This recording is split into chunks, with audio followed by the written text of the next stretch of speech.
वेद पढ़े पर वेद न जाने, ये बाचे पुराण 18। जड़ को अंधे पत्ते खुआवे, ये भूल गए सिरजनहारा। तो जिस कारण से इस काल ने हमें यहाँ गुमराह किया हुआ है, उस अज्ञान को हटाने के लिए परमेश्वर स्वयं आते हैं, अपनी प्यारी आत्माओं को ये ज्ञान बताते हैं, जन्म मृत्यु से छुटकारा पाने का विधान बताते हैं। वो यथार्थ भक्ति, वो यथार्थ मंत्र जिससे मोक्ष हो सकता है और हमारे प्रारब्ध में आने वाले संकट कष्ट, जो जन्म जन्मांतर के पाप हमारे जीवन में लिख दिए गए हैं, उनको केवल कबीर देव, वो कबीर परमेश्वर ही नाश कर सकता है। जैसे पुण्य से सुख होता है, पाप से कष्ट होता है, दुख होता है। जब तक हमारा पाप नहीं कटेगा हम सुखी नहीं हो सकते। तो उस पाप को काटने वाले केवल कबीर गॉड है, कबीर जी परमेश्वर जी ही वो है। अन्य कोई प्रारब्ध के किसी भी पाप का या किसी भी पाप का और प्रारब्ध के कष्ट का निवारण नाश नहीं कर सकता, केवल कबीर देव कर सकता है।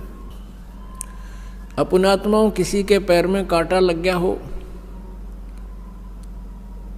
और ये अज्ञानी ऋषि महर्षि क्या कहा करते थे, जैसे कोई संकट निवारण करने के लिए ऋषि महर्षि संतों के पास जाते थे। प्रथम तो वो जंतर मंत्र बताते थे, ऐसा कर ले, ऐसा जाप कर, इतना 1000 जाप ये कर ले, 11,000 गायत्री जाप कर ले, क्या 1100 रुपये का ये भंडारा करवा दे। सब कुछ कराने के उपरांत भी कोई लाभ नहीं होता था। तो वे क्या कहते थे, वो अज्ञानी और वेद ज्ञानहीन ऋषि महर्षि गुरु ब्राह्मण, कि ये तुम्हारे प्रारब्ध का कष्ट है, तुम्हें भोगना ही पड़ेगा। उदाहरण देते थे, श्री कृष्ण जी ने श्री राम रूप में सुग्रीव के भाई को मारा था, बाली को धोखा देकर वृक्ष की ओट लेकर। वो उसके प्रारब्ध में लिखा गया था। उस प्रारब्ध के कर्म का भोग श्री कृष्ण रूप में विष्णु जी ने भोगना पड़ा। फिर हम चुप हो जाते थे, हमारे पास तर्क नहीं था, तर्क की गुंजाइश नहीं थी, लेकिन आत्मा में हार नहीं थी। हम ये सोचते थे कि नहीं, भगवान ऐसी कोई शक्ति है जो हमें लाभ अवश्य देगा, क्योंकि आत्मा परमात्मा से परिचित है कि वो परम शक्ति है। लेकिन अज्ञान ने इसके ऊपर इतने आवरण छा दिया कि ये विश्वास नहीं कर पाती, और लेकिन ये रुक भी नहीं पाती। और जिस कारण से ये कभी किता झाड़े लाने वालों के पास, किता को भूत प्रेतों के जंतर मंत्र करणियों के पास, किसी ऋषि महर्षियों के पास, या किसी मंदिर और मस्जिद गुरुद्वारों में जा जाके अपनी मन्नतें मांगते हैं, और आखिर में ज्यों के त्यों ही रह जाती हैं। क्योंकि वहाँ वो विधान, वो सिद्धांत नहीं है, वो मंत्र नहीं है जिससे प्रारब्ध का नाश हो सके। तो एक आम विधान बन गया, सभी ने ये फाइनल कर दिया कि लिखे हुए कर्म का भोग तब भोगना ही पड़ेगा। पाप नाश नहीं हो सकते, पाप कट नहीं सकते, और पाप कटे बिना सुख नहीं हो सकता। जैसे किसी के पैर में कांटा लगा हो और वो किसी से बताए कि मेरा पैर में दर्द बहुत हो रहा है, उसने पैर को धो साफ करके बता दिया कि तेरे पैर में कांटा लगा है, और वो व्यक्ति यूं कहे, ये वो जो बताने वाला कि कांटा लगा है, और वो ये कहे कि कांटा तो निकलेगा नहीं। अब जूते पहन ले, भविष्य में कांटा नहीं लगेगा। कांटा लगे पैर में जूता पहना नहीं जा सकता, कांटा निकले पीड़ा कम हो। फिर इस डर से जूता पहनेगा वो प्राणी के हे भगवान कहीं फिर कांटा ना लग जाए, उसकी पीड़ा बहुत होती है। तो ऐसे ही जो व्यक्ति ये कहते हैं, पहले तो जंतर मंत्र बताते हैं वो संत गुरु ऋषि महर्षि, और फिर उनसे कोई लाभ नहीं होता है तो कह देते हैं कि ये तुम्हारे प्रारब्ध का कष्ट है, ये तो तुमने भोगना ही पड़ेगा, ये तो आजीवन भोगना पड़ेगा। और भगवान की भक्ति कर ले, भविष्य में दुख नहीं होगा। पुण्यात्माओं, जिस व्यक्ति के ऊपर कोई आपत्ति आई है और उसको राहत मिले नहीं, वो सपने में भगवान ना याद करे, कर ही नहीं सकता।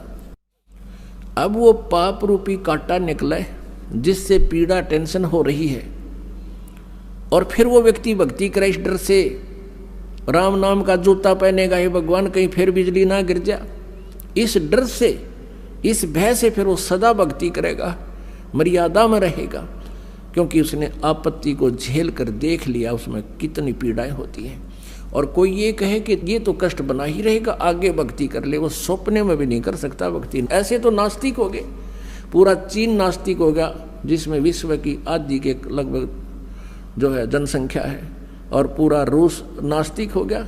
जो पहले सब आस्तिक थे, महात्मा बुद्ध को माना करते थे, उनको महात्मा मानकर, संत मानकर उनकी शिक्षाओं को ग्रहण किया उनके पूर्वजों ने, लेकिन आध्यात्मिक लाभ नहीं मिला। औपचारिक ज्ञान जो महात्मा बुद्ध ने बताए तो आम माता पिता अपने बच्चों को बता देता है, लेकिन जब तक उसके पास समाधान नहीं है, परमात्मा का सहयोग साथ नहीं है, और वो मंत्र ने जिसे पाप नाश हो, जीव परमात्मा को नहीं मान सकता। और काल यही चाहता है कि नास्तिक हो जा, कलयुग में विशेषकर, उससे पहले कोई नास्तिक नहीं था। द्वापर तक आप देख लो, सब इतिहास है, चारों वर्ण भक्ति किया करते थे, परमात्मा से डरते थे, आसरा रखते थे भगवान पर। कलयुग में एक विशेष परमात्मा की और काल का एक विशेष वार्ता और संधि हुआ है, एक कंप्रोमाइज हुआ है कि काल ने परमेश्वर से जो पहली बार भगवान रूप बदल कर आए थे, रूपांतर करके अपने पुत्र जोगजीत के नाम से, तो काल ने कहा था भगवान 3 युगों में जीव कम ले जाना, और कलयुग में जब चौथा युग आवे, उस कलयुग में आप कितने ही जीव निकाल ले जाना। तो काल ने ये सोच रखा था कि कलयुग में इनको ऐसा बना दूंगा, सतयुग त्रेता द्वापर में इनके पुण्य रहेंगे, और कलयुग में वो पुण्यहीन हो जाएंगे, और अन्य ना जाने कितने पंथ बना दूंगा, ना जाने कितने धर्म बना दूंगा, और इनको नास्तिक कर दूंगा। और आज उसने वो सब काम कर रखे हैं। तो परमेश्वर ने कहा था कि ठीक है, सतयुग त्रेता द्वापर में कम जीव ले जाऊंगा, और चौथा युग में मैं आप देख लूंगा तेरे को।